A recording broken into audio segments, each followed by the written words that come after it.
জ্যোতিষীরা ঠিকই বলেছিলেন, চনি এমন বালক তো বহু শতাব্দী পরে কোনো ভাগ্যশালীর ঘরে জন্ম নেয়। সুখ তো এর চারপাশে নর্তকীদের মতোই নৃত্য করে বেড়াবে, বৈভবের সামনে পেছনে চাকরের মতো ঘুরে বেড়াবে, আর মহামান্য হয়েও এই বালক যুগ পুরুষের আখ্যা পাবে। শুধু তাই নয়, এ বড় হয়ে মহাপণ্ডিত হবে। এই বালক সমাজকে এক নতুন ব্যবস্থা প্রদান করবে আর গোটা আর্যাবর্তের ওপরে নিজের শাসন ব্যবস্থা স্থাপিত করবে। এই বালক নিজের অঙ্গুলি হেলনে বিদেশি সাম্রাজ্যের ভিত নড়িয়ে দেবে। এই বালকই সম্রাট ঘোষণা করবে আর ভারতের গৌরব বৃদ্ধি করবে। পরে সেই বালকই চাণক্য নামে বিখ্যাত হয়েছিলেন, যিনি ভারতীয় অর্থব্যবস্থা, রাজনৈতিক, শৈক্ষিক আর সামাজিক ব্যবস্থাকে সুনিয়োজিত রাখার এক উৎকৃষ্ট বৌদ্ধিক পরম্পরার জন্ম দিয়েছিলেন। নিজের কূটনীতি দ্বারা নিজের শত্রুদের দমন করেছিলেন। নিজের প্রতিভা দ্বারা সংস্কৃত সাহিত্যকে অত্যন্ত গুরুত্বপূর্ণ করে তুলেছিলেন। নিজের সম্পূর্ণ জীবনশৈলীকে অন্যদের শিক্ষার্থে প্রস্তুত করেছিলেন। যিনি আজীবন চরিত্র, স্বাভিমান আর কর্তব্যনিষ্ঠাকে প্রাথমিকতা দিয়ে এসেছিলেন, সেই পুরুষ শিরোমণিরই নাম হচ্ছে চাণক্য। চাণক্যের নাম আজ কে না জানেন, যিনি ভারতীয় অর্থব্যবস্থা, রাজনৈতিক ব্যবস্থা, শৈক্ষিক ব্যবস্থা, সামাজিক ব্যবস্থাকে সুনিয়োজিত রাখার জন্য এক উৎকৃষ্ট বৌদ্ধিক পরম্পরার জন্ম দিয়েছিলেন। যিনি নিজের কূটনীতি দ্বারা নিজের শত্রুদের দমন করেছিলেন। যিনি নিজের প্রতিভা দ্বারা সংস্কৃত সাহিত্যকে অতি গুরুত্বপূর্ণ স্থান প্রদান করেছিলেন। যিনি নিজের সম্পূর্ণ জীবনশৈলীকে অন্যের শিক্ষার্থে প্রস্তুত করেছিলেন। স্বয়ং সম্রাট না হয়েও উনি চন্দ্রগুপ্তকে সম্রাট বানিয়েছিলেন। যিনি চরিত্র, স্বাভিমান আর কর্তব্যনিষ্ঠাকে প্রমুখতা প্রদান করেছিলেন, সেই পুরুষ শিরোমণির নাম হচ্ছে চাণক্য।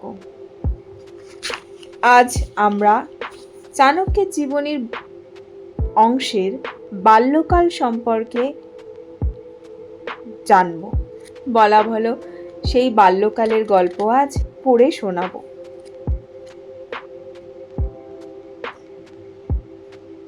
সেই মহান চাণক্যের বাল্য জীবনী আজ উপস্থাপনা করতে চলেছি।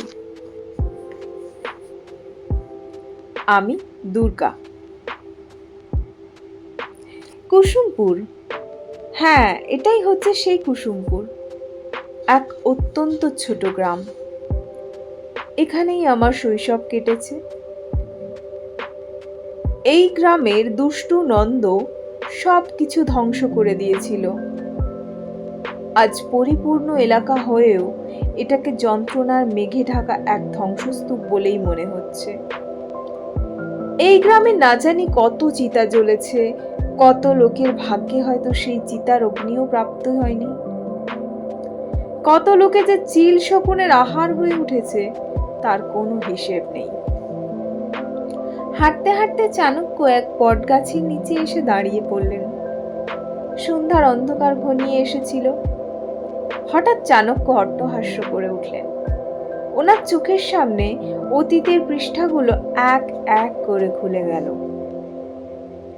ছোট্ট গ্রাম কুসুমপুর, গোটা গ্রামে সব মিলিয়ে 10-12 পরিবারের লোকালয়, কিছুটা চাষের জমি, ঝুপড়ির মতো বাড়ি। ঝুপড়ি বলতে মোটা মোটা কাঠের ওপর খড়কুটো এমনভাবে ফেলে রাখা হয়েছে যাতে নিচের সূর্যের তাপের হাত থেকে রক্ষা পাওয়ার জন্য কিছুটা ছায়া সৃষ্টি হয়। কিন্তু নন্দের সেনাদের মতো রোদও সেই খড়কুটো ভেদ করে ঘরে ঢুকে পড়ত, আর ঠিক সেইভাবেই বৃষ্টির জলও বিনা বাধায় ঘরে ঢুকে পড়ত। ঘরের ভেতরের সব কিছু জলে ভিজে যেত। তার উপরে ছিল নন্দের সেনাদের আতঙ্ক। কে জানে কখন রোদ বা মেঘের মতো নন্দের সেনারা ঘরে ঢুকে আসে। আর সেই ঘরে ফুটে থাকা কোনো গোলাপের কলিকে শাখা থেকে উপড়ে নিয়ে গিয়ে নিজেদের দেবতার চরণে উৎসর্গ করে দেয়। বৃষ্টি আর রোদের দেবতা ইন্দ্র আর সূর্য হয়তো এই অত্যাচারপূর্ণ উপহার স্বীকার নাও করতে পারেন, কিন্তু দানবীয় প্রবৃত্তির রক্ষস নন্দ, তার তো নবযুবতীদের রক্ত গরম পান করার নেশা হয়ে পড়েছিল। চাণক্যের পিতা চনক ব্রাহ্মণ ছিলেন, সন্তুষ্টির প্রতিমূর্তি, নিতান্ত ধর্মনিষ্ঠ ব্রাহ্মণ। উনি জীবনে কখনো নিজের প্রয়োজনের পূর্তির জন্য কারোর সামনে হাত পাতেননি। কর্মকাণ্ড দ্বারা উনি নিজের জীবন বড়ই কষ্টে কাটাচ্ছিলেন। আর ঠিক সেই সময় চাণক্যের জন্ম হলো। ঠিক যেন পাথরের ফাটলের ভেতর দিয়ে এক হালকা কিরণ পুরো ঝুপড়িটাকে আলোকিত করে তুলল। পুত্র সন্তানের জন্ম হয় চনি এবং ওনার পত্নী দুজনেই আনন্দের কোনো সীমা ছিল না। চনি আর ওনার পত্নী দুজনেই অত্যন্ত সুন্দর ছিলেন। সেই সময় নন্দের অত্যাচারের কালিমা, ক্রূর সৈনিকের আতঙ্ক আর ভয় কালো মেঘের মতোই গোটা রাজ্যের ভবিষ্যৎরূপী আকাশ জুড়ে ছেয়েছিল। হয়তো এই কালিমারই প্রভাব ছিল যে চাণক্যের শরীরের দিক থেকে সুস্থ হওয়া সত্ত্বেও ওনার গায়ের রং ঘন শ্যাম বর্ণেরই ছিল। মায়ের কাছে তো সব পুত্রই ঘর আলোকিত করার পুত্র হয়, তার সেই পুত্রের গায়ের রং কালো হলেও এই আনন্দের পরিবেশেই যখন চনি নিজের পুত্রের ভবিষ্যৎ জানার জন্য সাধু সন্ন্যাসী আর জ্যোতিষীদের ডেকে পাঠালেন, তখন সেই গরিব ব্রাহ্মণ যেন আকাশ থেকে মাটির ধরাতলে নেমে এলেন। শৈশবেই চাণক্যের মুখে দাঁত এসে গেছিল, আর বালক চাণক্য যখন হাসত তখন তার সেই দাঁত যেন ওর শরীরের সকল কালিমাকে মেঘের মতো চিরে চারদিকে শুভ্র জ্যোৎস্নার মতন ছড়িয়ে দিত। জ্যোতিষীরা আর সাধু সন্ন্যাসীরা যখন দেখলেন যে শৈশবে এই বালকের মুখে দাঁত বিদ্যমান হয়ে রয়েছে, ওনাদের দৃষ্টি বালকের চাণক্যের হাতের ওপর থেকে এসে দাঁতের ওপরেই নিবদ্ধ হয়ে পড়ল। বালক চাণক্যের কপালে প্রশস্ততা, ভ্রুকুটির বক্রতা, শ্বাস নেওয়ার সময় নাকের ফুটো ফুলে ওঠা আর সবার উপরে অঘোষিত মানসিক চাপ, এই সব কিছুই যেন ভবিষ্যতের মূর্তি গড়ে তুলছিল। আর সেই বালক এই সব কিছুর থেকে দূরে নিজের মায়ের কোলে বসে নিজের ভবিষ্যৎ দ্রষ্টাদের দিকে আশ্চর্য হয়ে তাকিয়েছিল, ঠিক যেন ও নিজের ছোট্ট ছোট্ট হাত দুটো ছুঁড়ে এটা জানানোর চেষ্টা করছিল, আমার ভবিষ্যৎ আমার হাতে নয়, আমার কপালে ফুটে ওঠা বিচারধারার মধ্যে লুকে রয়েছে। জ্যোতিষীদের মনের মধ্যে এই সব দৃশ্য ঘুরে বেড়াচ্ছিল। তারা এটা জানতেন যে যে গরিব ব্রাহ্মণ শ্রদ্ধা ভক্তি দ্বারা তাদের আতিথ্য করছেন, তিনি এটা মোটেই জানেন না যে ভবিষ্যৎ কি প্রকার বিচিত্র রূপ ধারণ করবে। তবুও চনি বারবার প্রশ্ন করায় ওনারা চনিকে বললেন, হে ব্রাহ্মণ, তোমার সন্তানের জন্মকুণ্ডলী আর হাতের রেখা যা জানাচ্ছে, তার ভিত্তিতে এই বালক বড় হয়ে এক বিরাট বড় রাজ্যের মালিক হবে। এর মুখে জন্ম থেকেই দাঁত বেরিয়ে রয়েছে, এমন বালক তো বহু শতাব্দী পরে কোনো ভাগ্যশালীর ঘরে জন্ম নেয়। সুখের চারপাশে নর্তকীর মতোই নৃত্য করে বেড়াবে, বৈভবের সামনে পেছনে চাকরের মতো ঘুরে বেড়াবে, আর রাজা হয়েও এই বালক যুগ পুরুষ সাক্ষা ভাবে। চনির মন চিন্তায় কেঁপে উঠল। জ্যোতিষীদের কথায় ওনার এক মুহূর্তের জন্য প্রসন্নতা হলো না যে ওনার পুত্র বড় হয়ে রাজা হবে। ওনার এমনটা মনে হতে লাগলো যে যদি কোনোভাবে জ্যোতিষীদের এই ভবিষ্যৎবাণী নন্দের কানে পৌঁছে যায়, তাহলে নন্দ একে জ্যান্ত মেরে ফেলবে। কে জানে আগামীকালের সূর্য কেমন অভিশপ্ত হবে।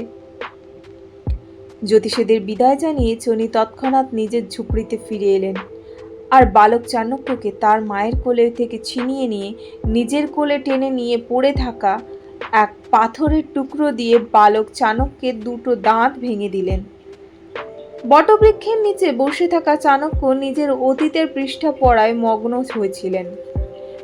এমন সময় ওনার হাত নিজের মুখমণ্ডলের ওপরে গেল। সব কটা দাঁত নিজের নিজের জায়গায় সুরক্ষিত ছিল, কিন্তু যে দুটো দাঁত ওনার পিতা পুত্র রক্ষা স্নেহভাবে ভেঙে দিয়েছিলেন, সেই জায়গাটা এখনো পর্যন্ত খালিই রয়ে গেছে। এখনো সেই জায়গা থেকে বায়ু বিনা বাধায় যাওয়া আসা করে। চাণক্যের মুক্তি আপনা হতেই বেরিয়ে এলো, বাহ পিতা। হ্যাঁ, ওনার পিতাই এটা ভেবেছিলেন। বালক চাণক্যের মুখে জন্ম থেকেই দাঁত রয়েছে, সেগুলোকে যদি ভেঙে ফেলা যায় তাহলে জ্যোতিষীদের ভবিষ্যৎবাণী মিথ্যা হয়ে পড়বে, আর বালক চাণক্য এক সাধারণ মানবই থেকে যাবে। যেহেতু ওনার মনে নন্দের মতো রাজার আতঙ্ক ঢুকেছিল, সেজন্য চাণক্যের রাজা হওয়াটা উনি ঠিক মেনে নিতে পারছিলেন না। কিন্তু ভবিতব্যকে কে আটকাতে পারে? এর 1 বছর পরে যখন সেই সাধু সন্ন্যাসীরা ভ্রমণ করতে করতে আবার একবার কুসুমপুর এলেন, তখন আগের বারের অতিথি সৎকারের কথাকে মনে রেখে ওনারা চনির ঝুপড়ির সামনে এসে হাজির হলেন। সে সময় চনি ঝুপড়িতে ছিলেন না, বালক চাণক্য। চনি নিজের সন্তানের নাম চাণক্য রেখেছিলেন। হামাগুড়ি দিয়ে বাইরে বেরিয়ে এলো। সাধুরা সেই বালককে দেখে চমকে উঠলেন। আরে, এর দাঁতের কি হলো? সেগুলো কি আপনা থেকেই ভেঙে গেছে? ওনারা এই চিন্তায় ডুবেছিলেন। এমন সময় চনি এসে পড়লেন। ওনার পত্নী ঝুপড়ির ভেতরেই ছিলেন, কিন্তু বালক চাণক্য সাধুদের কোলে খেলা করে বেড়াচ্ছিল। আরে ব্রাহ্মণ, এই বালকের দাঁত কোথায় গেল? মহারাজ, আমি ভেবেছিলাম যে এ যদি বড় হয়ে রাজা হয় তাহলে এ নিশ্চয়ই বিভিন্ন বাসনে ফেসে গিয়ে দুরাচারী হয়ে উঠবে, আর একদিন রাজা নন্দের মতো আমার সন্তানও অপযশের ভাগী হয়ে উঠবে। তাই আমি নিজের হাতেই এর দাঁত ভেঙে দিয়েছি। তুমি তো দেখছি নিতান্তই মূর্খ। আরে, যে জিনিসটা বিধাতা নিজের হাতে লিখে দিয়েছেন, আর দাঁত গজানোর মধ্যে দিয়ে যে জিনিসটা স্পষ্ট হয়ে পড়েছে, দাঁত ভেঙে দিলে কি সেই বিধাতার লিখন মিটে যাবে? আরে, তুমি এর রাজা হওয়ার কথা বলছো? বাস্তবে এ রাজা নয়, ভবিষ্যতে এ রাজার থেকেও অনেক বড় নিজের হাতে রাজা তৈরি করা রাজনির্মাতা, আর এই সমগ্র আর্যাবর্তকে আতঙ্কের হাত থেকে মুক্ত করানো নিজেদের সংস্কৃতির প্রতিষ্ঠাতা, জগৎ বিখ্যাত সুধারকের রূপে পরিচিত হবে। তুমি মূর্খ চনি, তুমি ভাবুকতায় ভেসে গিয়ে এর মুখের শোভা তো নষ্ট করে দিয়েছ, কিন্তু এর ভাগ্যলিপির একটা রেখা তো দূরের কথা, তার শিরোরেখাও তুমি মেটাতে পারবে না। আরে দুর্বুদ্ধি, পিতা তো কেবলমাত্র জনন সূত্রে প্রদান করা এক মাধ্যম মাত্র হয়। বালক প্রথমে মাতার গর্ভেই বড় হয়, তাকে রক্ত, উষ্মা, প্রাণ, চেতনা আর পরিবেশ তার মাতাই প্রদান করেছিলেন। এর দাঁত ভাঙার সময় তুমি কি নিজের পত্নীকে সেই ব্যাপারে জানিয়েছিলে? ব্যক্তি সত্তা সবার আগে তার পত্নী হয়, তারপর তার সন্তান। তুমি নিজের এই কর্ম দ্বারা দুজনের সাথেই অন্যায় করেছ, নিজের পত্নীর সাথে আর নিজের এই অবোধ বালকের সাথে। তুমি বলো, তোমার আর নন্দের মধ্যে তাহলে তফাৎ কি রয়ে গেল? নন্দ আর তোমার প্রকৃতির মধ্যে তাহলে কি তফাৎ রয়ে গেল? তুমিও দুষ্কৃতির শিকার হয়ে পড়েছো চনি। শাস্ত্রকে দোষ দিও না। শাস্ত্রের অর্থ সময় সিদ্ধ করে, আর সমাজ সময়ের অনুরূপ সেটার ব্যাখ্যা করে। সমাজ ব্যবহার শাস্ত্রকে দিশা প্রদান করে। এটা ঠিক যে শাস্ত্র সমাজকে দৃষ্টি প্রদান করে, কিন্তু সেই দৃষ্টির অনুকূলতা আর প্রতিকূলতাকে সমূহের কল্যাণের ব্যক্তি পরীক্ষা করে দেখে। তুমি কেবলমাত্র জ্ঞানরূপী কাঠের বোঝা নিজের মাথায় চাপিয়ে রেখেছ চনি। একটু চিন্তা করে দেখো, এই সমস্ত জ্ঞান কার জন্য? সমাজের জন্য, ব্যক্তি আর ব্যক্তির কল্যাণের জন্য তৈরি হয়েছে, তাই না? তুমি একটা কূপ মুন্ডুক চনি। আমরা যদি জানতাম যে তুমি এমন কাজ করবে, তাহলে আমরা কখনোই তোমাকে এই বালকের ভবিষ্যতের সংকেত প্রদান করতাম না। এমনটা বলবেন না মহারাজ, আমি দোষ করেছি, কিন্তু সেটা আমি মমতার জন্যই করেছি। আমার এই ছোট্ট ঝুপড়ি আর আমার সন্তান সেই ঝুপড়িকে প্রদীপের আলোর মতো আলোকিত করে তুলবে। ব্যাস, এটাই হচ্ছে আমার ছোট্ট সুখ। আর যদি দুষ্ট নন্দের সেনা আমার সেই সুখের কিরণের ব্যাপারে এতটুকু জানতে পেরে যেত, তাহলে তারা সূর্যটাকে গিলে খাওয়ার জন্য আমার এই ঝুপড়ির উপরে ঝাঁপিয়ে পড়ত। তখন না আমি বাঁচতাম, না বাঁচত এর জন্মদাত্রী মা, আর নাই নিজে। তখন আপনাদের ভবিষ্যৎবাণী কাকে রাজা বানাতো? তো তুমি কি ভেবেছো যে যে বিধাতা ভবিষ্যৎবাণী করেছেন তোমার পুত্রকে আয়ু প্রদান করেননি? আরে সেসব তো আমরা তোমাকে প্রসন্ন করার জন্য বলেছিলাম, কারণ এ তখন বাচ্চা ছিল। এ বড় হয়ে রাজা হবে, আরে এই বড় হয়ে মহাপণ্ডিত হবে, এই সমাজকে এক নতুন ব্যবস্থা প্রদান করবে, আর গোটা আর্যাবর্তের উপরে যে শাসন ব্যবস্থা স্থাপিত করবে, সেটা তুমি হয়তো নিজের জীবদ্দশায় দেখে যেতে পারবে না, কিন্তু এই বালক নিজের এক অঙ্গুলি হেলনে বিদেশি সাম্রাজ্যের ভিত নাড়িয়ে দেবে। এজন্য তুমি এই বালকের প্রতি একেবারে নিশ্চিন্ত হয়ে থেকো। কেউ এর কোনো ক্ষতি করতে পারবে না। এর ধৈর্যশীল মা নিজের গর্ভে থেকে যে রত্নের জন্ম দিয়েছেন, সে রত্ন শুধু তোমার বংশ পরিবারকেই নয়, গোটা আর্যাবর্ত বা গোটা জগৎকে ভারতের গৌরব তারা সম্পূর্ণ করে তুলবে। চনি মাথা নিচু করে বসে রইলেন। বালক চাণক্য ওনাদের কথাবার্তা একটু একটু করে শুনছিল। তখন পর্যন্ত ওর বুদ্ধি পুরোপুরি বিকশিত হয়নি। ও নিজের মায়ের শাড়ির আঁচল ধরে টান মারল, যেন ও প্রশ্ন করছিল, মা এরা কি বলছে? সাধুরা নিজেদের গন্তব্যের দিকে রওনা হয়ে পড়লেন, আর চনি নিজের এই প্রতিভাবান পুত্রের লালন পালনে মেতে উঠলেন। কিন্তু চাণক্য যখন বড় হয়ে উঠলেন, তখন ওনার পিতাকে এই চিন্তা অস্থির করে উঠল যে এর বিদ্যাধ্যয়নের ব্যবস্থা কিভাবে করা যায়। মহারাজ নন্দের মন্ত্রী শকটার চনির বন্ধু ছিলেন, আর উনি নিজের কৌশল দ্বারা নন্দের মন্ত্রী হয়ে পড়েছিলেন। চনিকে নন্দের রাজ্যের পৌরোহিত্যের দায়িত্ব দেওয়া হয়েছিল। চনি শকটারের কাছে গেলেন। বলো বন্ধু, হঠাৎ কি মনে করে? শকটার প্রশ্ন করলেন। আমার পুত্র চাণক্য এখন বড় হয়ে উঠেছে, আর আমি ওর শিক্ষা ব্যবস্থা করতে অসমর্থ। যদি তোমার একটা কৃপা হয়ে পড়ে, আর মহারাজ যদি আমার পুত্রের বিদ্যাধ্যয়নের ব্যবস্থা রাজকোষ থেকে করে দেন, তাহলে আমি ওনার উপকারের জীবনেও ভুলব না। আরে এতে সংকোচের কি আছে?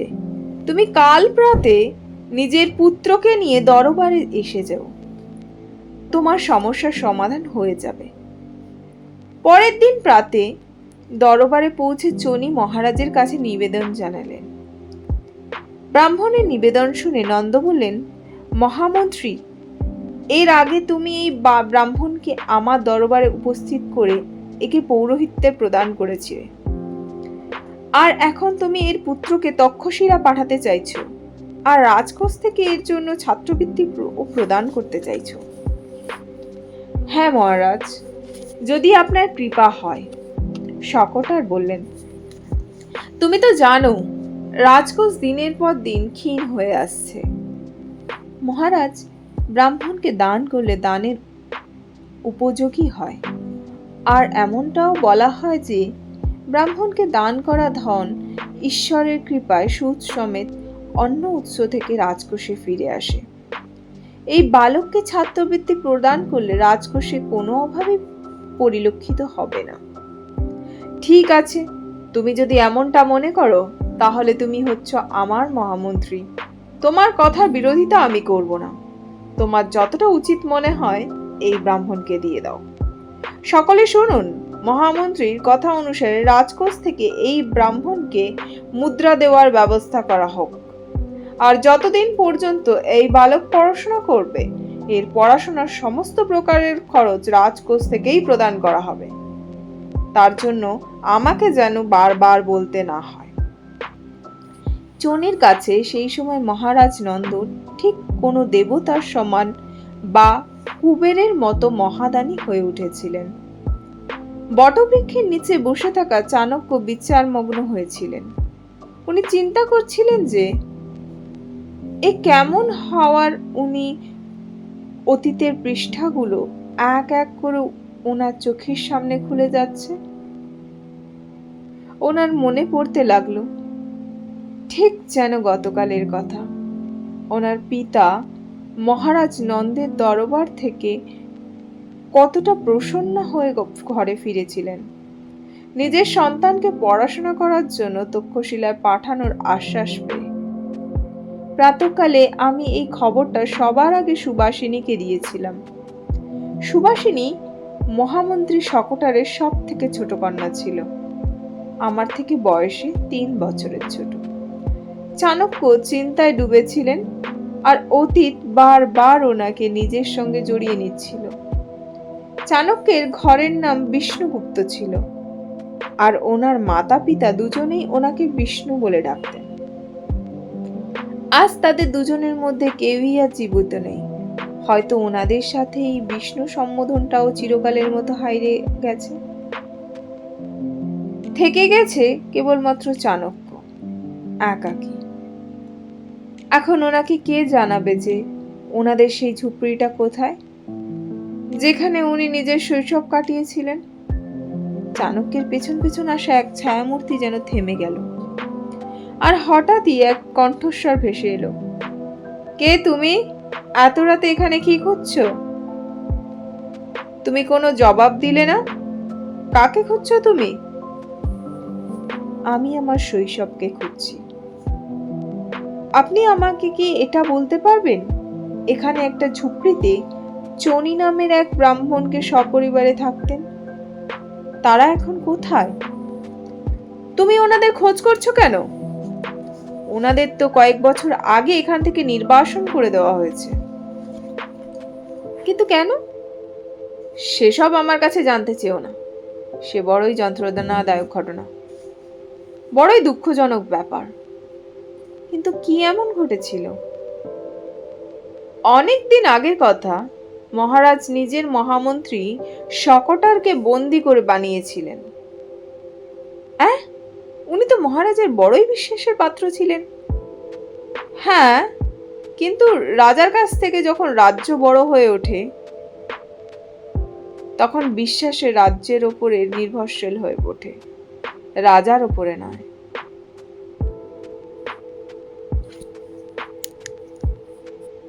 হ্যাঁ, কিন্তু রাজা থেকে যখন রাজ্য বড় হয়ে ওঠে তখন বিশ্বাস রাজ্যের ওপরে নির্ভরশীল হয়ে ওঠে, রাজার ওপরে নয়। আপনাকে তো বড়ই গুণী মহাত্ম বলে মনে হচ্ছে। আপনি কি আমাকে সবকিছু খুলে বলবেন? এতে আর খুলে বলার কি আছে? মন্ত্রী শকটার আর সেনাপতি মৌর্য দুজনেই জনতার ভালো চাইতেন, আর ওনারা দুজনেই মহারাজ নন্দের বিলাসী প্রবৃত্তির বিরুদ্ধে ছিলেন। কিন্তু তুমি এসব প্রশ্ন করছো কেন? আমিও ওনাদের সঙ্গে যুক্ত হয়ে রয়েছি। আপনি বলুন। মহারাজ নন্দের রাজকোষের সমস্ত টাকা পয়সা বিলাসিতায় প্রয়োগ করা হচ্ছিল। রাজ্যের জনতা ত্রস্ত হয়ে উঠেছিল, আর রাজা নিজের প্রজাদের উপরে দৃষ্টি দেওয়া বন্ধ করে দিলে এমন অবস্থা তো হবেই। মন্ত্রী এসবের বিরোধিতা করলে মহারাজ সেনাপতিকে দিয়ে মহামন্ত্রীকে বন্দী বানিয়ে নিলেন। সেনাপতি রাজার আজ্ঞায় এই কাজ করলেন বটে, কিন্তু ওনার মন এটাতে মেনে নিতে পারছিলেন। তারপর উনি গ্লানিবশত নিজে থেকেই সেনাপতির পদ ত্যাগ করে দিলেন। মহারাজ সেনাপতির এই ব্যবহারকে বিদ্রোহ বলে মনে করলেন, আর ওনাকেও বন্দিগৃহে পুরে দিলেন। কিন্তু ব্রাহ্মণ চনি নির্বাসনের সঙ্গে এসবের সম্পর্ক কি? ব্রাহ্মণ চনি আত্মসম্মানী ছিলেন। যখন উনি এটা জানতে পারলেন যে মহারাজ ওনার প্রিয় বন্ধু আর রাজ্যনিষ্ঠ মহামন্ত্রী শকটারকে বন্দিগৃহে পুরে দিয়েছেন আর ওনাকে বধ করার জন্য ক্ষুধার্ত পরিবার সমেত যন্ত্রণা সহ্য করার জন্য নির্জন কালকুঠুরিতে পুরে দিয়েছেন, তখন ব্রাহ্মণ জনি সেটা সহ্য করতে পারলেন না। আর যখন সেনাপতির প্রতিও এই একই অত্যাচার হতে দেখলেন, তখন উনি নিজের ক্রোধে নিজের নিয়ন্ত্রণ রাখতে পারলেন না। সেই ব্রাহ্মণ বড়ই জেদি স্বভাবের ছিলেন। উনি পাগলের মতো গোটা নগর জুড়ে মহারাজ নন্দের অত্যাচারের কথা ঢাক পিটিয়ে বলতে শুরু করে দিলেন। উনি চেঁচাতে লাগলেন, এই নন্দ খুনি, এ মগধের সমস্ত প্রজাদের খেয়ে ফেলবে। নাগরিকারা সাবধান, এই বিলাসী রাজাকে ওর কর্মের শাস্তি পেতেই হবে। আর কি, যখন মহারাজ নন্দ এসব শুনলেন, তখন উনি সবার আগে তো রাজকোষ থেকে ওনার পুত্রের জন্য প্রদত্ত ছাত্রবৃত্তি বন্ধ করে দিলেন আর ব্রাহ্মণকে নগর থেকে বার করে দিলেন। তারপর কি হলো? তারপর সেই ব্রাহ্মণকে আর কেউ দেখেনি। মহারাজ নিজের সেপাইদের দিয়ে তাকে ধরেও এনেছিলেন। ওনাকে অনেক করে বোঝানোও হয়েছিল যে ওনার বন্ধু শকটারকে কেবলমাত্র বন্দি বানিয়ে রাখা হয়েছে, তাকে বধ করা হয়নি। কিন্তু সেই ব্রাহ্মণ তো ধর্ম ছাড়া আর কোনো ব্যবহার জানতেন না। এজন্য উনি ভরা দরবারে মহারাজ নন্দকে পাপী আর অনাচারী বলে ওনাকে চ্যালেঞ্জ জানাতে শুরু করে দিলেন।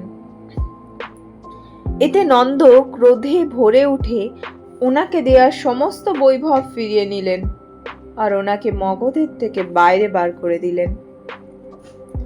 ওই যে সামনে মাটিতে কিছু বাঁশ পোতা দেখছো, যার খড়কুটো বৃষ্টির জল আর হাওয়ার কারণে এখন সারে পরিবর্তিত হয়ে পড়েছে, ওখানেই সেই ব্রাহ্মণের ঝুপড়ি ছিল।